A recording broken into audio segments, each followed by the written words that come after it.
I know you've been waiting for this question because a lot of people look up to regulators to say regulators should do something to get us. But in your view, what do you think we can do to support these issues to go global? You see, when you and Sasha were engaging, I was remembering the 2 years of my life when I was a banker like yourself. And I always felt like that industry was not for me. Because I am trained by factories in manufacturing. I'm trained by IT operations in telecoms. And for 10 years I was leading the sales force of MTN. And we were moving things. I believe that, policies are necessary, state actors are necessary, regional groupings are necessary, sovereignty is important, regulators are important. But I think that everywhere in the world, when you wait for these entities, nothing happens. If you go to Silicon Valley or you go to Waterloo in Canada or you go to certain innovation hubs, they are very aware of regulators, but that is not a waiting variable for things to happen. So, e-commerce in Africa must happen. And the way we did mobile money was to do it and question later. I don't remember too many meetings where me as head of sales was at the Bank of Ghana. I remember meeting Addison twice. Well, I used Addison because that was the period. But I think that it's very important that for e-commerce as well, that approach is adopted. We need to register the sub-merchants. And I call them sub-merchants because that is the informal sector. When you go to Abosokai today, they have something that they call ECAM. ECAM is like in G, a call, answer coming. The mechanic has rejected the part. ECAM is a big issue for the spare parts trader because the mechanic has to accept the part. And at that time when that has been done, where is the money? Because you called me, you said you need this part, I sent you that part. You are with the customer. All day I believe I've sold this part. So people are asking me for it and I say, oh, it has been sold. And then now at 6 p.m. you bring it back. Where's the money? What compensation do I have for the whole, So escrows are needed. That's why Bruno was created. And those were reviews that we did based on the fintech ecosystem we have today and what are the gaps that are in place. So I think regulators must ensure sanity, integrity, trust, the variable security. But innovation is from engineers. When I live here, I'll go to the Ghana Institution of Engineers. We have a session there at 5 p.m. And we have to get things going. And then when things are done, we make sure that we work in a safe environment, we make sure that they support the sovereignty that we are looking for. But we believe too much in waiting for the public sector to lead us in our part of the world, and it doesn't make things happen. I hope I've not disappointed the question. Not at all, not at all. I mean, imagine if I was waiting for regulation. This innovation would have been sitting on the shelf somewhere, and regulation is usually behind innovation. And I usually say, when you innovate so much, you force regulation to align, because now they have no choice than to find a regulation to fit you in. But if you are not innovating and you leave it to the regulation will get lazy.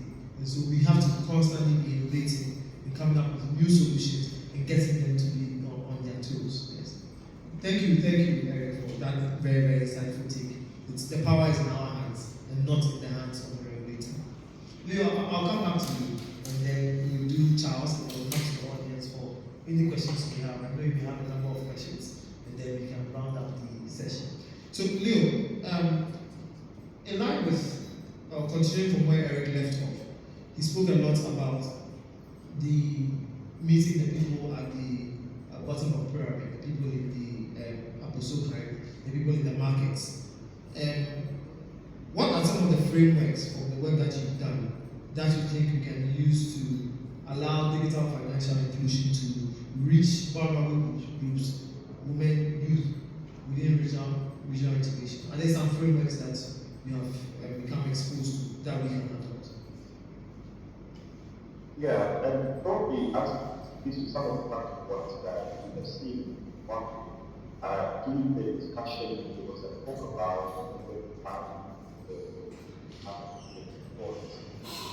the utilization of skills and super apps, utilization of specialized software platforms, banking as a service that brings together other different services into one app that we use.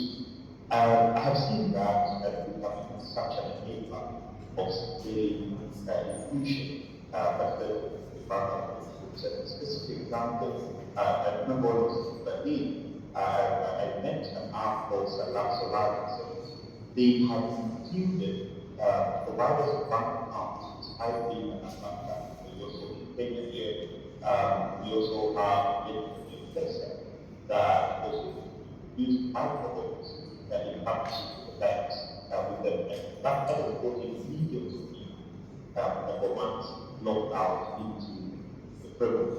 Number two, we also, and this one, both in Africa and in Asia, have seen it, the digital payments, the government to person payment. So, an example, you said in social welfare, the poor, the old, or persons with disability, or distributing pension payments, or you are giving up the money to give directly into mobile or the digital account.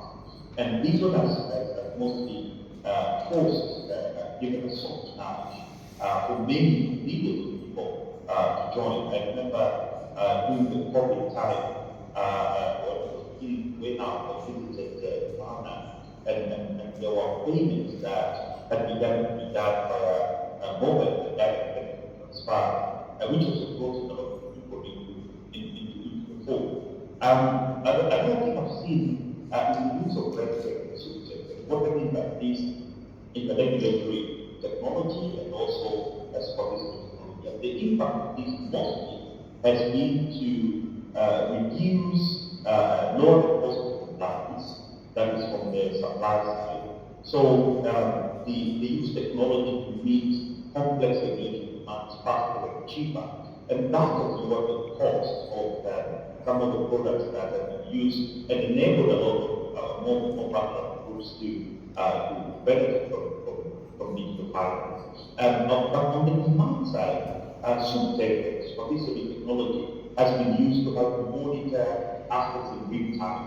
And this has really also helped being able to identify new groups and segments that have been left out, and the common man on living on the app is better achieved through this. And then finally, probably speak about an API-driven kind of system, and I'm going to do most of this while the binary data, where you hold and automate conditions that would otherwise have required direct human involvement, that gives time needed, cost, etc.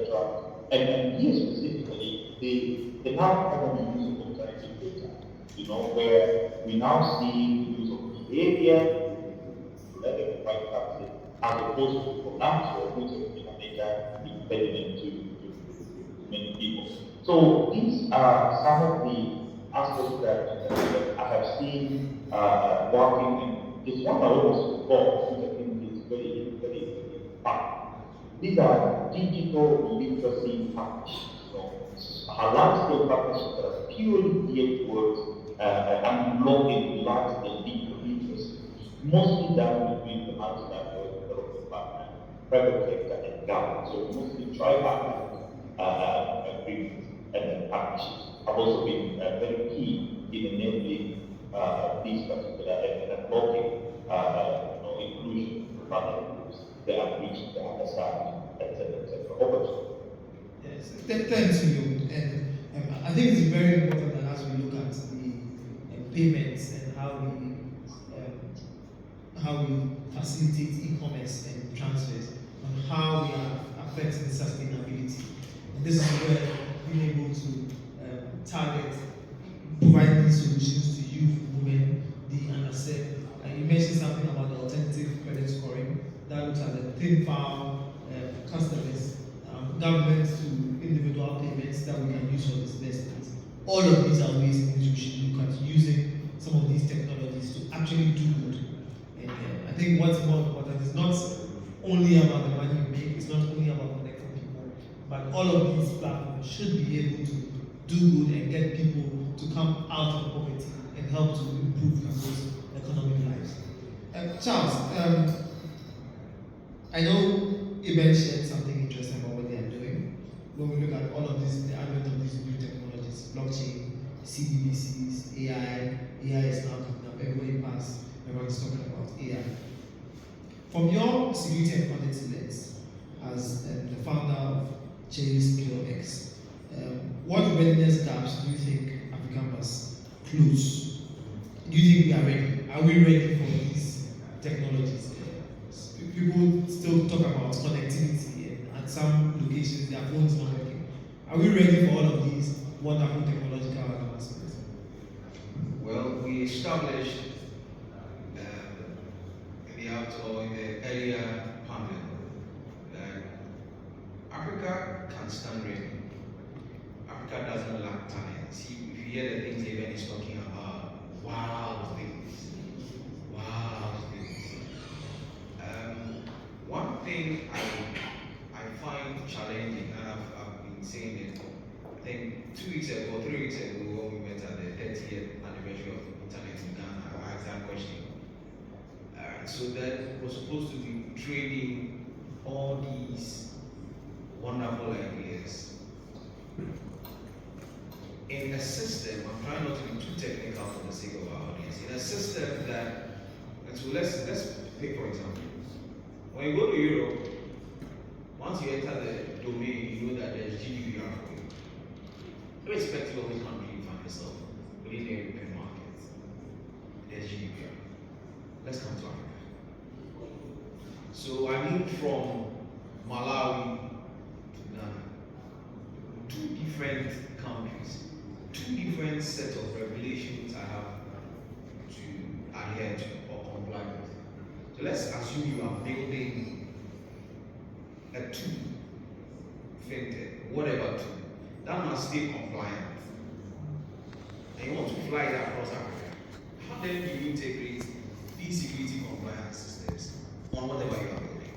And so there's a challenge, that is the current challenge I'm facing with 2 companies I'm advising for. And we are at a standstill because the cost of even the R&D alone is shooting, and so then we'll have, it stifles development, it stifles growth.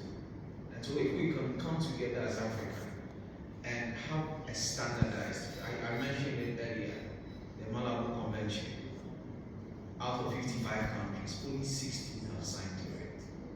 What are we doing to ourselves? So we don't trust each other. And so on top of all of that, fundamentally that stands on top of my list. Because if we are not able to do that, then we cannot protect ourselves even with the little technology we have. How much more the advanced ones we're talking about. If I was this year or last year, Bulls Ghana, sorry if I have to mention that, was sued for identity theft. And they lost 1.9 million Ghana cedis here in this country with the current technology. Let's assume we are scaling that up across Africa. If identity could be stolen in Ghana, imagine we are connecting systems across all over Africa without standardized frameworks to adhere to. So I think that for me, because of our time, I want to limit it to that and pray that we stress that a lot, that this should be our focus of conversation for Africa.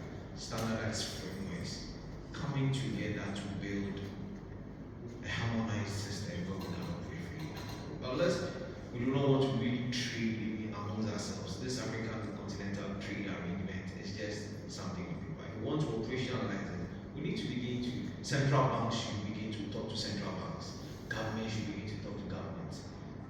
let's have the things rolling. Thanks, Charles. It's amazing. I was reading last week about one of the Eastern European countries that wants to join the EU bloc.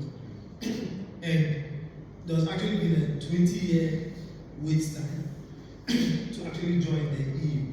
So in other jurisdictions, people want to join an integrated group so that they can together advocate trade seamlessly and prosper together.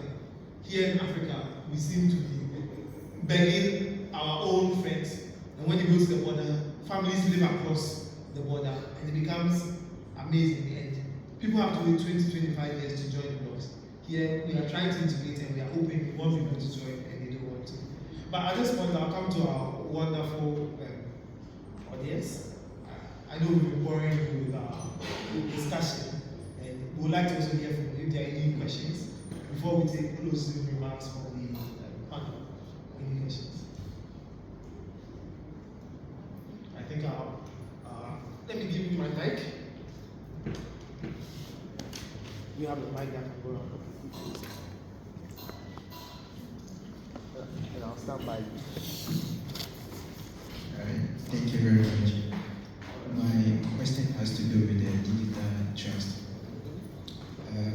Charles mentions a few items with OTP, two-factor verification, and then protection of data.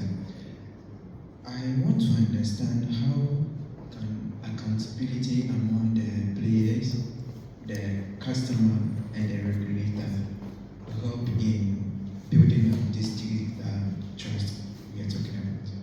How can accountability between the regulator, the players, and the customers? Okay. So, first of all, we need to have regulation. That's the first ground. If we're talking about trust and you are building trust, on what standard are you building the trust on? And so, what is the measuring tape for the trust? And so that there should be a standard you are going to measure your trust mechanism with. Now, when that trust is established, you, the institution or the player, should be accountable, first of all, to yourself, to want to adhere to that trust. Let me ask a question. How many institutions in this country, let's not go outside, have internal security auditors? Right? So that once your cybersecurity or your IT team has fixed or whatever, there is internal control measures that audits periodically. Just now, before we came in here, I was advising someone internal security systems and audit systems they are supposed to put in place. Now, if you cannot afford to do that internally, then you don't take yourself seriously, not to talk of your customer. And so there's a regulation. There's you, the player, deciding to abide by the regulation. That is compliance. And then there is enforcement and fines, again from the regulator. Last month, Google paid 325 million euros to the French government for GDPR non-compliance. Now, if you are the previous year, they paid 200 million to the UK government. So in 2 years, Google has lost 525 million euros just for breaching GDPR. Let's assume our regulators begin to find same in the African continent. It says we beg.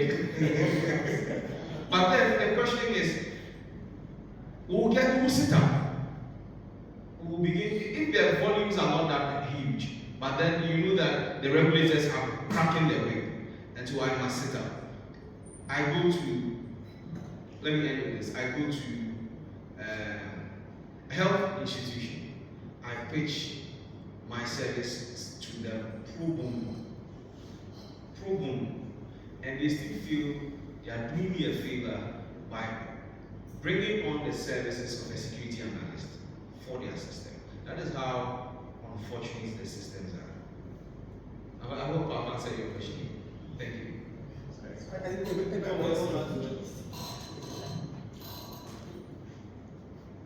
Yeah, I just want to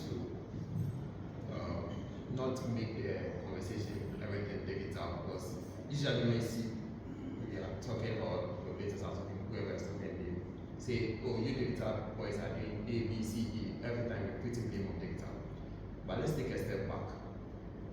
You go to a bank for a check, go to a bank for something, go to an office, go here. What did they give you? Your book. And I can see the names of whoever has come to collect a checkbook. Isn't that data breach? So the traditional ways of doing things, we have so many vulnerabilities that we already don't practice data protection or security in our traditional business. So then we translate that same behavior online. Online is just a reflection of what you're already doing. I'm here speaking on the microphone to a group of people in this room. If I want to speak to 10,000 people, they might not be in the room, so I'll communicate online. It's still fundamentally, it's communication I'm doing. The technology is just helping me reach a larger audience. So we have to think about security for that. The question has really brought a lot of comments from my panelists. So, at lunchtime I was talking to,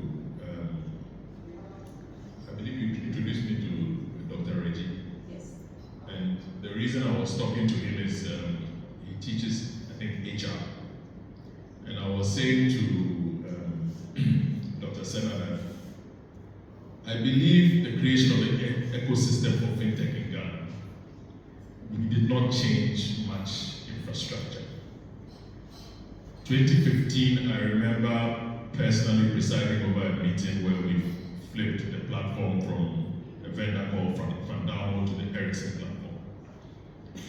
But there were no major changes of that nature. But what it was a talent journey where you sent people to Namibia, you sent people to Botswana, Afghanistan, Zambia, to go and drown in the deep end and recover. So that when they come back, they are tested leaders. We promoted people and gave them responsibilities that they could not have imagined. But in the process, there was a certain core that was built, which was so confident that across Ghana, they could go to any layer of the society and take decisions that would make the ecosystem scale. What am I referring to? Security. I feel as if breaches are in people. Breaches are cultural. And I was trained by manufacturing, like I said. When I was doing national service at Banco, they told me an accident is always attributable to an actor. They were never going to accept that equipment failed and somebody got hit. No. Then some maintenance was not done. Or something happened, and a human being has to be responsible. And likewise with breaches. And the training that people have, it is interesting, he talks about tether, he talks about sector, he talks about, so when he's talking about multinational corporations that have put platforms in place that are now becoming the global distributed ledger that everybody is using. So Ghana, Africa, everybody else, like I'm saying, we can forever blame the cabinet, the parliament, the judiciary, and all that. And because a lot of them owe their mandate to the public, they cannot be rude to us. If we blame them, they will also explain. And we will all have a say at going at each other. But nothing will happen. For things to happen, I still remember Major Palace. I always use that example. We sat down, we looked at the fact that we were a multinational corporation. We could not justify contributing to a lot of heritage activities. But what could we do? We could put mobile broadband in the courtyard. We could put Wi-Fi inside the palace. We could justify certain sporting activities that were lifting the brand and the profile of the place. So as a result of that, you find that adoption of the Fintech within the Ashanti region was very quick. A lot of people don't know that we drew the scratch card over there before Accra. Accra adoption is very slow. Over here, the same way we argue in this room, that's how they argue at Kampala and everywhere else. Accra is not easy at all, but we did it. But in certain places, it went quicker. Upper West region, you will be surprised. The speed at which innovation flies, smartphones and so on and so forth. So we needed to know our people and do what needed to be done for them. And that way, security, adoption of the continental protocols for settlement, all of that must come from the actors. We must do it. And then at the end of the day, we apply for the covenants. That's a follow-up. Yeah, no actually a follow-up question, but a separate question on this. Listening to you carefully, I seem to understand that the most complex thing when it comes to cross-border fintech ecosystem has to do with border sovereignty from each country. And you mentioned checkpoints, border, all those kind of things. I work with a company, some company, and I noticed that they take their GDPR seriously. I mean, when you are dealing with even a customer, you are assisting a customer with a certain issue, you are extremely careful with the kind of information you're giving to the customer. In fact, at the end of the day, even after giving the customer the information, you notice yourself that this information has breached that policy. You will fire yourself before they even step in. So that's how serious they have taken what do you call it, their GDPR policy. My question is, Africa, we are struggling to have that coordinated or standardized platform to enable the fintech to operate across borders. Could it be lack of interest from the various governments in pushing for that particular policy to enable them to come to a consensus that this is what we want to do? Otherwise, I don't know, I'm really struggling to understand what is really causing this whole thing, because I mean, in the presentation, it looks very complicated. It's not easy, straightforward. I mean, because the scenario you gave, transporting the goods from Accra, you have to pay all this thing, and the receiver has to spread the cost of paying all this thing on the goods as the final price of it. It becomes a bit complex. So is it the case of lack of commitment or lack of understanding to what you call cross-border or standardizing the the data protection kind of thing in Africa? Thank you. So I got special permission to comment. But you see, I think when I started, I talked about settlement. And Eben has spoken at length about it. That at the end of the day, if you transfer CDs to a trader in Guinea, is that CF? No, I don't know the currency there. But as long as you are paying that guy and the Guineans do not need anything from Ghana, we are going to settle through the US dollar. Otherwise, what is going to happen? I mean, are we going to keep giving them CDs and then what is going to happen? They're going to say, put it in dollars so that we can all benefit from it. Maybe they want to trade with Kenya, and there has to be a net position that is beneficial to everybody. And that is why I lived in Europe for 5 years, in the Netherlands. Regulation is the mantra of Europe. That's why I was laughing when he said Google has been fined. Europe must find and find and find. Has Europe created a platform? I don't know it. When you check online right now, they will tell you Spotify. Or maybe they will talk about booking.com. But these are not major platforms. It is China and the United States that are creating platforms Because the European example might actually be something that is becoming a bit archaic nowadays. And if we want to be able to disrupt, because that is what we need to be able to do things that are unique to Africa and that they work for Africa. And that is why it is important that we get up, if it is Flutterwave, if it is Paystack, if it is, the technology is in place and it works. There are rails that are used by banks. So the infrastructure is in place. What is not in place is the know-how and the liquidity for these arrangements that we talk about. What Eben referred to is a lot of work. You remember he said trading and logistics has to be happening in parallel with everything.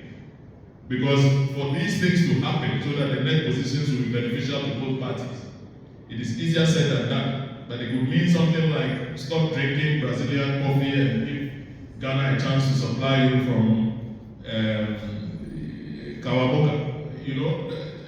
And these things are easier to say than to do. So we need to be doing as opposed to asking. Because trust me, if you go into the office of the Minister of Finance today and you say you are an innovator trying to move this business and you want them to send certain bills to you, to Parliament for you to make it easier, this conversation can take the next 2 decades.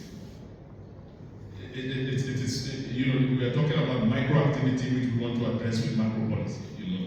But we need to be more agile, we need to do things with the things that work. And then as a result of that, we see that, well, in certain particular sectors, you know, in mobile money, in my last comment, in mobile money we identified what we call trading corridors. So the trading corridor would mean that somebody will tell you that they are bringing copra or coconut from the western region to Kumasi. Along that route, you immediately put mobile money agents. And then you tell the person coming that there are armed robbers on the road. So please, load all your money at the beginning. It is practical, right? Load at the beginning. I'll give you a merchant at the very end who has the liquidity. So my branch in Kantamanto, we had to put bank tellers there with a lot of liquidity because the traders are terminating. As soon as they get out of the bus, they come. And so you're always withdrawing from that place. So you need a lot of liquidity over there. But probably you didn't need that much liquidity at the start. And that is rebalancing for them. You know, I'm so grateful to Echo, but that's another story. That's what you put for it. Day 2, Fidelity, EcoBank, and Zenith. The 3 of them understood, but I'm not allowed to endorse.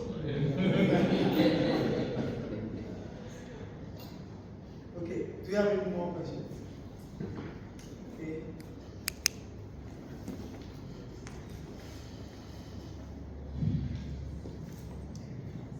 For our panelists online, we haven't forgotten about you. Do you have any contributions you want to make to the ongoing discussion? Session. Well, from my side, I would say I so much believe that what is holding Africa back from integrating either at a regional level or continental level is sovereignty. And believe you me, sovereignty is anything huge. I believe sovereignty is one person seated in an office, one person seated at the border, deciding that they're going to just make the process tedious and hard for the next person. So instead of saying sovereignty, we can also say there is lack of political will, and it's like each member state, even within our regions, we are more focused on our national interests, which many a times contradict each other. If what Botswana wants is not what Zambia wants, then what are we doing in SADC? You get it? If at all we can't abide to, for instance, the rand as the tradable currency in the region, then when are we going to reach the settlement level of integration or fintech?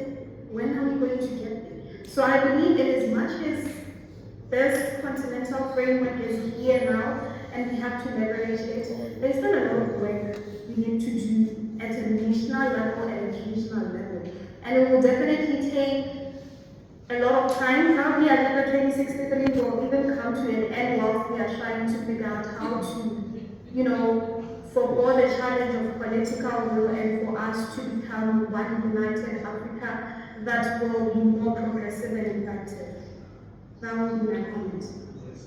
Thanks, Jessica. Thanks. Very, very, very insightful. Leo, do you want to make some comments?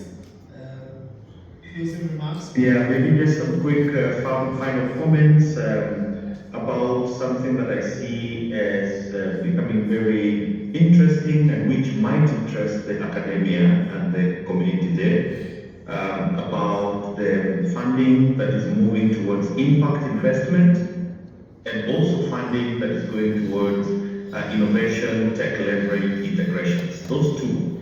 And for some time now, we have seen that most of the funding has been around, and capital has been moving around projects. We are seeing now movements of funding towards regional-based kind of projects that are not just single countries. So if you look at the EU 2028, 2034 strategy, you will see that coming up. If you look at many of the syndicated pools and others, you'll also see the multi-country focus is coming in. So really encouraging our fintechs and our innovators and academia to think through how then can they be able to provide multi-country viable investable projects and commercial entities as opposed to single country small market. Thank you, and over to you. Thank you, Mr. Lukomana, thank you. So I'll take my panel here, the guys here physically. We'll start with Charles. Any last comments, closing remarks? Okay. Yesterday, one of the highlights was the fact that we can be very literate and still be security or financial illiterate. And so then there was an example of a PhD holder that fell victim to a social engineering scam. You don't think a PhD holder should fall victim to a social engineering scam. However, his area of study is different from the security consciousness and his awareness. And so where we're going, I want everybody here to at least begin to understand the fundamentals of protecting yourself on a digital space. What I need to do when I'm online, what I do not need to do when I'm online. That is your first line of defense. And so like you say, systems don't cause the problems. The weakest links in most of the security issues are the human factors. And so I think yesterday I was having a conversation with somebody and saying, in a cybersecurity tooling company, they conducted a phishing simulation and 50% of their staff failed. A cybersecurity tooling company. So imagine you carry this to another institution. Everybody. And so we have to, this is no longer an option. Security is no longer I don't like, or I don't feel like learning it. Once you are interacting on the internet, doing whatever, it will not even be business. You have to begin to learn how to protect yourself online. And I think we'll leave it at that. Thanks, Charles. It reminded me of we're trying to investigate how some of these fraudsters who make the random calls and try to get people as funds sent to them, how they're able to know the wallets that have funds. And one of the things we discovered was that when some of these scrupulous individuals go to cash out points to take out cash, as usually they write the information in the notebook. So they are looking at the notebook to see who just came. Probably the person who just came before them or the person before that. And as they look, sometimes they have their phone and they take a photo. So that's how come for some people, you may have realized that you go and do a cash out or you go and put money in your wallet, and immediately after, someone calls you and they are trying to scam you. And so even from that point, we are being lax about how we are securing the data. And that is the same behavior as Eden said. We might translate to an online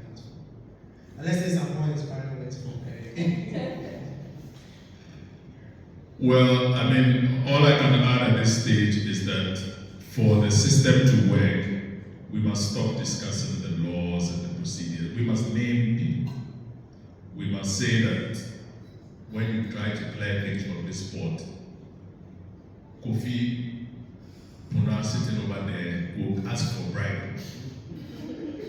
Then we can get rid of that person and then the system will work. But I feel we don't do that. And we continue to, I mean, I was arrested at Accra New Town by Chief Inspector Shine. And I don't like the fact that he arrested me. These are conversations that when you have, people say, hey, what will you do? What will you do? I don't come in there. So, to clean the system, and I'm saying this because those are the only platform I still see is the Fintech one. I mean, AgTech, HealthTech are coming. In fact, they are quite mature. But they are adjacent to what we are talking about. And they still need the support. And for those things to work properly, trust me, I know Desmond Coney very well, complete farmer. I know Alosios, farmer line, and so on. When you talk to them, you can feel fire. They don't want people to stand in their way because the produce must move. Things must happen. And they mention names. That this person is a barrier, that person is helping. That is the only way we can move the system forward. We cannot continue to say we are talking about something abstract and generic and reframing it no. There are people, there are bad nuts in it who need to be moved out for the thing to move. And then there are good people in it who need to be moved, into positions of more influence and leadership. And that is the way to do it. That's the only thing I have. Thank you. Amen. Your last word to take us home. Yeah, my last comment is let's all learn more about the digital space. Let's all learn. Right now, we can use YouTube, you can use ChatGPT and all the like to learn about things. You can let it summarize more topics for you. So I think we should do more of searching for information rather than being fed information. Because trust me, if we as a company, we do marketing, we do education. Every company does education, but there will be bias in the education. If you are learning yourself, you can filter out the bias of every company and know where the truth is. Thank you. So this brings us to the end of our discussion. We hope you've engaged you. It was very interesting.